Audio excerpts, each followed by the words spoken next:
Uma pressuposição é uma pré-análise. A epistemologia, teoria do conhecimento, de Heidegger, afirma que é possível argumentar em favor da veracidade da revelação cristã, está aí na sua apostila, com base nas pressuposições do bom senso. Aí sim, você vai usar um pressuposto de bom senso, uma coisa que você leu na Bíblia e que não veio para a sua vida como tradição, e você não vai fazer uma pré-análise daquilo, você vai estudar aquele conjunto de material que você está vendo, que você está lendo, estudando esse montante de material que você está trabalhando ali, você vai ter então, você pode até fazer uma pressuposição, mas essa pressuposição ela passa pelo crivo do bom senso, da boa análise e não de uma análise primária. Você já ouviu falar dos rolos, não é? Que a Bíblia foi escrita, que o Antigo Testamento foi escrito. Você já deve ter visto, você já deve ter acompanhado aí por algum canal de YouTube, ou mesmo ter visto em alguma figura de algum livro, os rolos como eram. E a palavra de Deus, ela é dividida em seções. Os escritores bíblicos, eles fechavam uma seção e abriam outra seção. Esse fechamento e abertura de sessão encerrava um assunto e abria outro assunto. É óbvio que 3, 4 capítulos, como nós conhecemos hoje, depois, esse assunto poderia voltar a termo. Mas o comportamento judeu da escrita, ele vai muito dessa questão da explicação e do jogo de palavras. Ou seja, primeiro ele conta uma história, ele passa pela história de uma forma bem rápida, e depois ele traz essa história contando detalhe por detalhe de como aquilo aconteceu.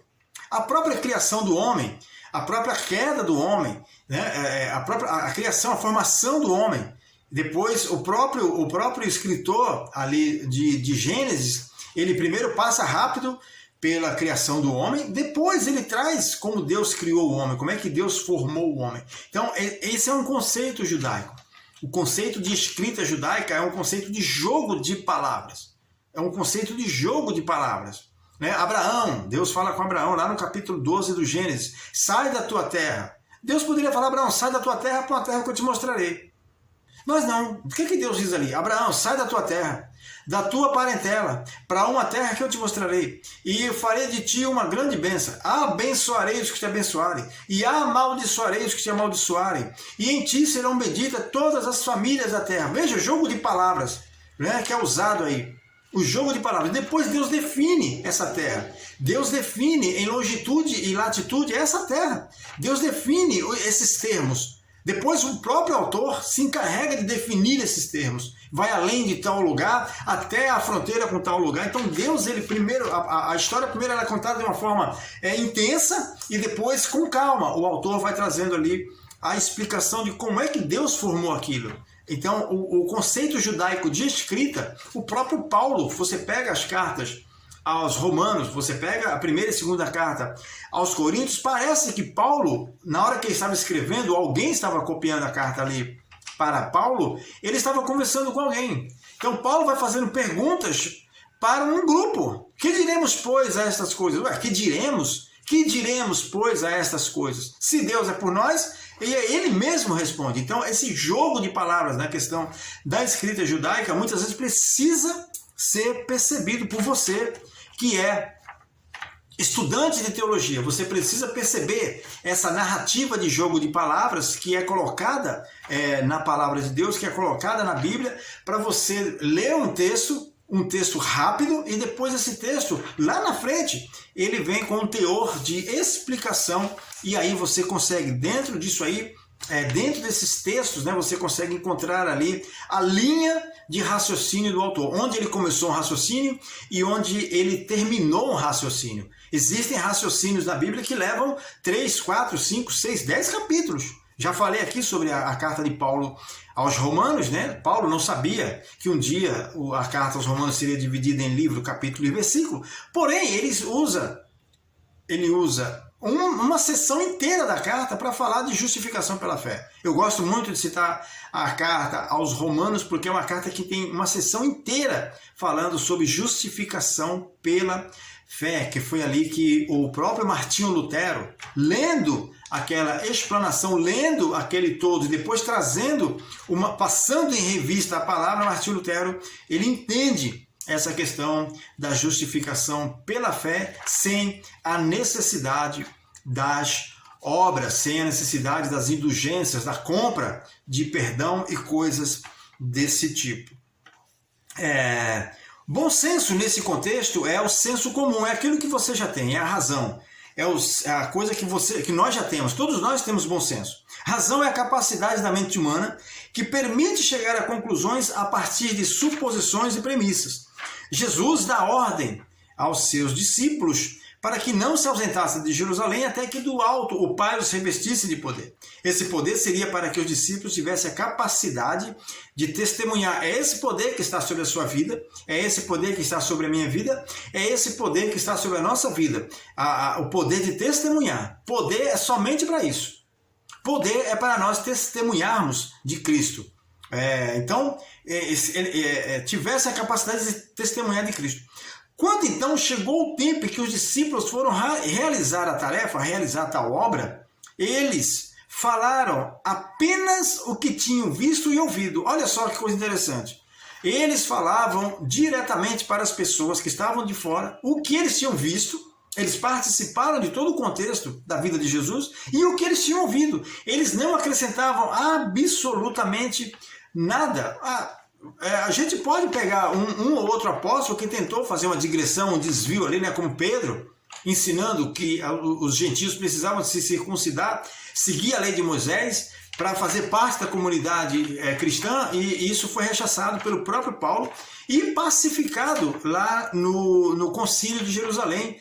Você acha ali em Atos dos Apóstolos, no capítulo 15, essa questão está pacificada. Depois uma carta é escrita por Paulo ao pessoal, ao povo de Gálatas, explicando essas questões. A carta também aos Hebreus fala muito sobre essa questão de Cristo ser superior a Moisés, né? Do Evangelho ser superior à lei. O Evangelho ele traduz a vida de Cristo, enquanto a lei traduz a morte em Moisés, nos ritos mosaicos em que as pessoas já tinham se desprendido nessa época em que o cristianismo estava em voga. É óbvio, a gente fala desprendido, mas não no sentido que ele havia terminado, né? O sacrifício, sim, é terminado a partir do ano 70 da era cristã, depois da destruição do Templo de Jerusalém,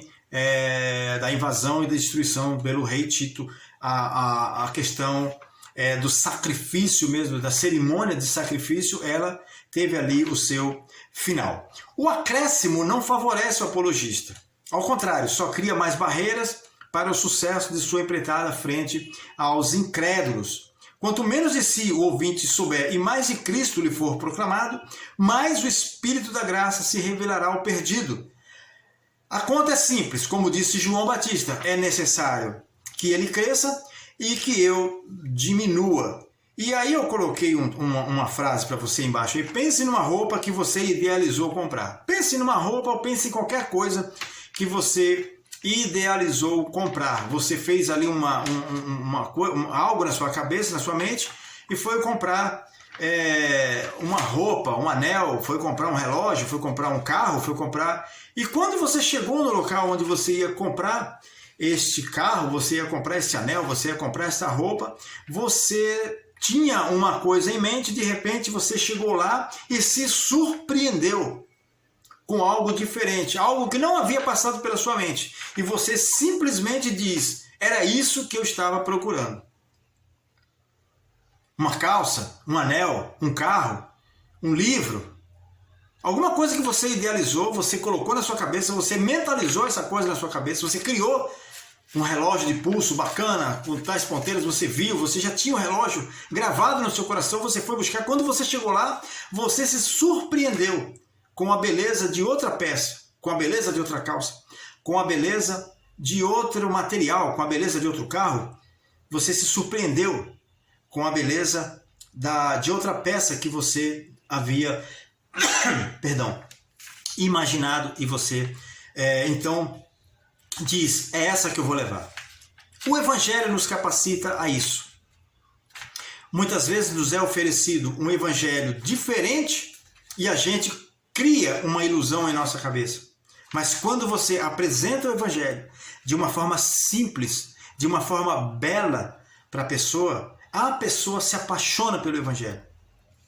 Ela se apaixona por essa peça, ela se apaixona por esse algo e ela quer conhecer esse algo. E esse algo, você, como proclamador, como o apologista, você como discipulador, você como uma pessoa encarregada de proclamar as verdades de Cristo, tem que levar a pessoa a esse conhecimento. Você tem que levar a pessoa a essa gôndola, você tem que levar a pessoa a essa sessão. Você precisa levar a pessoa, porque muitas vezes a pessoa ela vai para o Evangelho com uma perspectiva, mas dentro da questão do Evangelho, a perspectiva da pessoa muitas vezes é superada. Não é? Muitas vezes a expectativa de uma pessoa dentro do Evangelho ela é superada. E esse é o papel da apologética. O papel da apologética é tirar os pressupostos da nossa mente, tirar os pressupostos da mente dos nossos ouvintes e idealizá-lo na figura de Jesus Cristo, o Nazareno. Colocá-lo frente a frente com Jesus Cristo, o Nazareno. Doa em quem doer.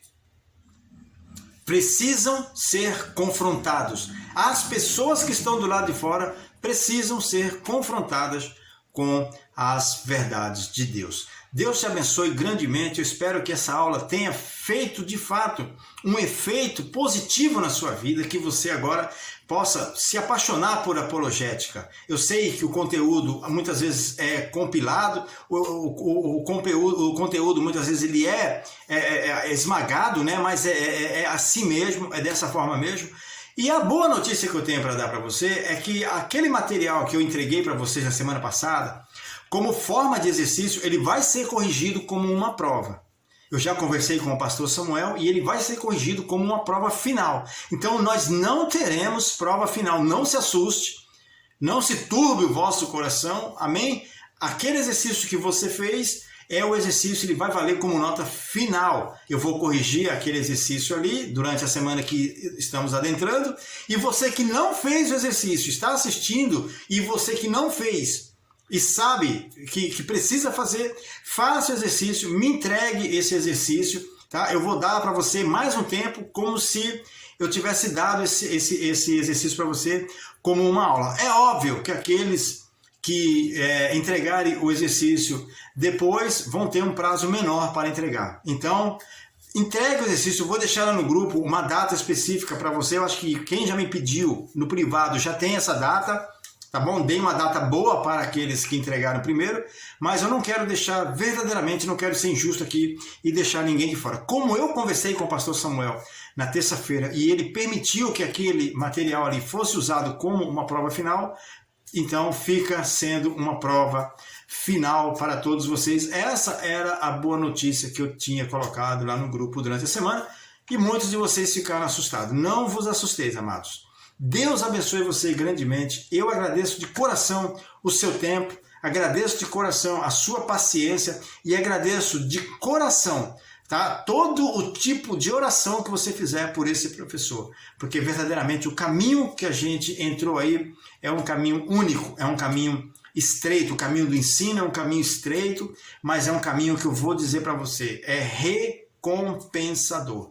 E Deus há de compensar você, Deus há de retribuir você com toda a sorte de bênção contida em sua palavra. Deus te abençoe grandemente. Até um próximo módulo, até uma próxima aula, querendo Deus. Fiquem todos com Deus e tenha uma excelente vida, um excelente curso de teologia. E assim como foi no dia 5, eu espero ver você na formatura, espero estar participando desse momento maravilhoso na sua vida, essa subida de degrau, esse pular de etapa na sua vida, em nome de Jesus. Deus te abençoe grandemente. Até uma próxima vez.